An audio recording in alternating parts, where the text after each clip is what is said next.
Hi, very good morning. It's Jim from Mathstar. We're up to date with everything here at the observatory at the moment, and I can't keep whipping the SD card out and doing the latest pole position because it's just going to become pointless, because it'll be predictable to the point.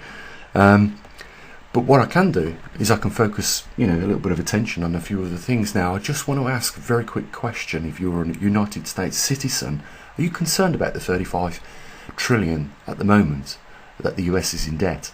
Well, it's actually 35.25 trillion. And I want to just bring it to your attention that quarter of a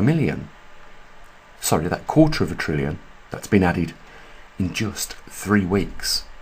So I thought, well, if the sum number of 35 trillion isn't concerning, would it concern you if it got to 40 trillion? And if so, how long would it take to get to 40 trillion? Well, I've done the math on that for you, and I'll tell you, it might shock a lot of you. So US debt 3 weeks ago was at 35 trillion. Now it's at 35.25 trillion. Just in 3 weeks, 1/4 trillion has been added to that US debt. So every 3 weeks, another 1/4 trillion will be added. So let's work out how many 3 weeks are in a year. We've got 52 weeks divided by 3 gives us 17.3. So if every 3 weeks 1/4 trillion gets added to that, it will take just 1 year for 4.3 trillion to be added to that, and it'll be around about 40 trillion. Now, will 40 trillion concern you? Because that is what you can expect, guaranteed, in less than 12 months from now. That will be at 40 trillion. Now, here's the deal. The more debt there is accumulating on this, the faster it will go. So it might take a year from now till then to get to 40 trillion, but it will take less than a year from that point to get to 50 trillion, and then quicker from 50 to 60 trillion, then even quicker from 60 to 70 trillion. And then, here's the thing, the whole world is watching this. All the traders around the world are watching this. And you know what? With the BRICS nations deciding they ain't going to use the dollar anymore, there is not only what's in debt, but there is hyperinflation coming.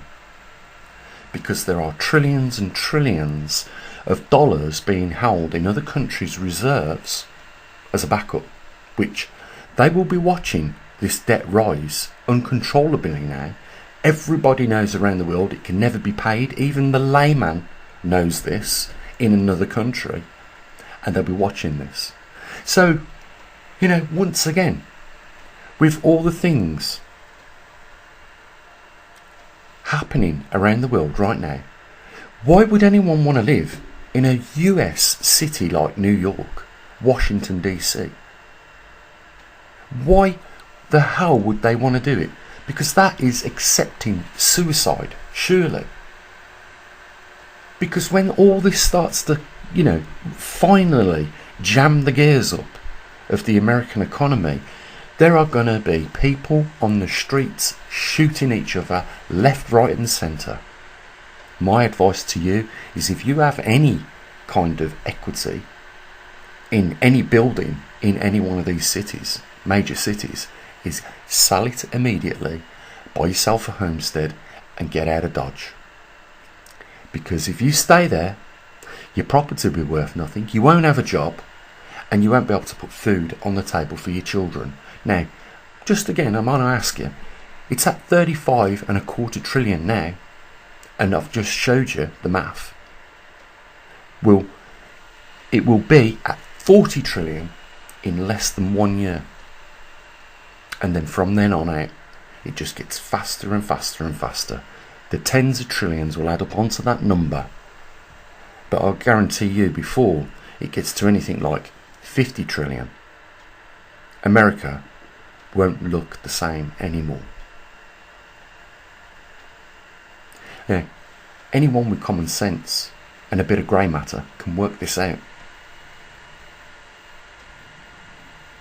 And only a fool is going to stay on the rail track while the train is approaching. So, you know what? I'm not giving you any real financial advice. I'm not a financial advisor. I'm just a layman, you know, with a little bit of grey matter. I'm just pointing out that there is a train coming and you're standing on the track. If you are living in one of these big cities and you have a lot of equity in a property, maybe it's time to sit down with the family and make a plan. Guys, link down there if you want to help support us at the observatory. You know, I could be saving here people thousands and thousands of pounds. You know what? If people had listened to me a year ago when I was telling them, you know what, how much the dollar's devalued at the moment, they could have saved themselves thousands of pounds there.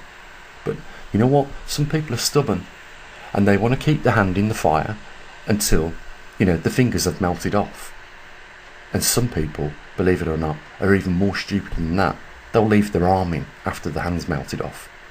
And then at that point they might realise when the arm is burned off from the elbow that maybe it's time to save the rest of the body. Okay, link down there in the description. You know, we are definitely worth supporting. I'll say what I usually do. Bye for now.